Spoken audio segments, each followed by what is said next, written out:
Personally ഒരാൾ അയച്ച message ആണ് ഇവിടെ കാണിച്ചിരിക്കുന്നത്. ലോങ് ഡിസ്റ്റൻസ് ഫ്രണ്ട്ഷിപ്പിനെ കുറിച്ചിട്ട് ഒരു വീഡിയോ ചെയ്യാവുന്ന.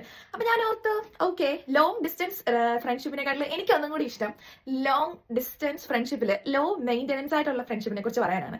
സോ എനിക്കും അങ്ങനെയുണ്ട് കുറച്ച് ആൾക്കാർ അയക്കുന്നത്. നമുക്ക് ഒരുപാട് ഫ്രണ്ട്സ് ഉള്ളതിനെക്കാളും എന്തുകൊണ്ട് നല്ലത് വളരെ കുറച്ച് വിരലിലെണ്ണാവുന്ന ആൾക്കാരുള്ളതായിരിക്കും എന്നാണ്. ലോങ് ഡിസ്റ്റൻസ് ഫ്രണ്ട്ഷിപ്പിന് ഏറ്റവും കൂടുതൽ ആ ഒരു ബോണ്ട് നമ്മൾ തിരിച്ചറിയുന്നത് നമ്മുടെ ഇടയിൽ ഒരു ഡിസ്റ്റൻസ് വരുമ്പോഴാണ്. അതായത് കോളേജിൽ പഠിക്കുമ്പോൾ, സ്കൂളിൽ പഠിക്കുമ്പോൾ നമ്മൾ എല്ലാ ദിവസവും അവരെ കാണുന്നു, അവരോട് ടൈം സ്പെൻഡ് ചെയ്യുന്നു. പക്ഷെങ്കിൽ വൺസ് നമ്മൾ ഒരു ലോങ് ഡിസ്റ്റൻസിലേക്ക് പോയി കഴിയുമ്പോഴാണ് ഓക്കെ അവർ നമുക്ക് എത്രത്തോളം നമ്മുടെ ലൈഫിന്റെ ഒരു ഭാഗമായിരുന്നു എന്ന് തിരിച്ചറിയാൻ പറ്റുന്നത്. സോ ഇപ്പൊ ഞാൻ അങ്ങനെ ഒരു അവസ്ഥയിലൂടെ കടന്നു പോയിക്കൊണ്ടിരിക്കുകയാണ്. ഒന്നും വീഡിയോ കോൾ ചെയ്യാറില്ല. ഈവൻ എല്ലാ മാസങ്ങളിലും പോലും നമ്മൾ വീഡിയോ കോൾ ചെയ്യാറില്ല. നമുക്ക് എന്തെങ്കിലും ഒരു സീക്രട്ട് എവിടെയെങ്കിലും കിട്ടുമ്പോൾ ഓടി പോയിട്ട് ഗ്രൂപ്പിൽ നമ്മൾ അപ്പം തന്നെ അറിയാം. കാരണം നമുക്ക് അവരുടെ അടുത്ത് പറഞ്ഞില്ലെങ്കിൽ എന്തോ ഒരു സാധനമാണ് മനസ്സിൽ.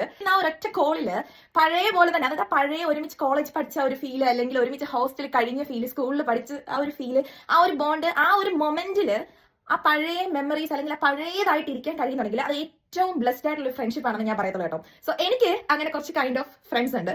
നിങ്ങൾക്ക് അങ്ങനെ ഒരു ലോ മെയിൻ്റെനൻസ് ഫ്രണ്ട്ഷിപ്പ് ഗ്യാങ് ഉണ്ടെങ്കിൽ, അല്ലെങ്കിൽ അങ്ങനെ ഒരു ഫ്രണ്ട് ഉണ്ടെങ്കിൽ, ലോങ് ഡിസ്റ്റൻസ് ഫ്രണ്ട് ഉണ്ടെങ്കിൽ, ഡു മെൻഷൻ ഗൈസ്.